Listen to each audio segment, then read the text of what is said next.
పాలన గాలి కొదిలి బూతులతో కాలం వెల్లబెచ్చుతున్న రేవంత్ రెడ్డి పనితీరును ఒకసారి గమనించండి అని చెప్పి కూడా నేను విజ్ఞప్తి చేస్తా ఉన్నా.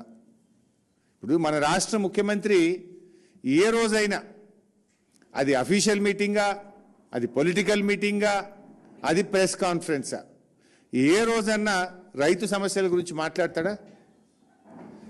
వారి బతుకులు బాగు చేసేందుకు ఒక్క పథకం అన్న తెచ్చిండా? గురుకులాల్లో పాము కాట్లతోని, కరెంటు షాకులతోని, కల్తీ ఆహారంతోని పిల్లల ప్రాణాలు పోతుంటే ఏ రోజైనా రేవంత్ రెడ్డి గారు మాట్లాడారా? విద్యా కమిషన్ ఇచ్చిన రిపోర్టు అమలు గురించి ఏనాడన్నా రేవంత్ రెడ్డి గారు ఆలోచన చేసిండా?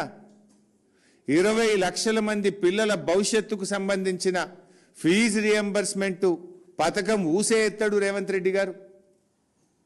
ఉద్యోగాలు లేక నిరుద్యోగులు రోడ్ల మీదకి వచ్చి ధర్నాలు చేస్తూ ఉంటే, జాబ్ క్యాలెండర్ గురించి ప్రశ్నిస్తూ ఉంటే ఒక్క మాట మాట్లాడాడు రేవంత్ రెడ్డి గారు.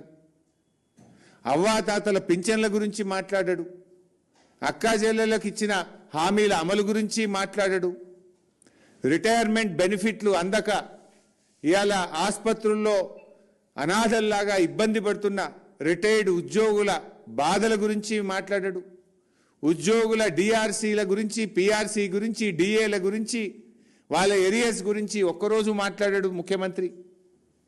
ఇవేమి మాట్లాడాడు కానీ కేసీఆర్ను మాత్రం ఒకటేగా ఆయనను గుర్తు చేసుకోవడము, కేసీఆర్ పోరాటాన్ని, కేసీఆర్ త్యాగాన్ని, కేసీఆర్ కృషిని తక్కువ చేసి చూపించే ప్రయత్నం, బూతులు మాట్లాడే ప్రయత్నం. ఇలాంటి ముఖ్యమంత్రి మనకు ఈ తెలంగాణ రాష్ట్రానికి కావడం నిజంగా ఇది తెలంగాణ దౌర్భాగ్యం.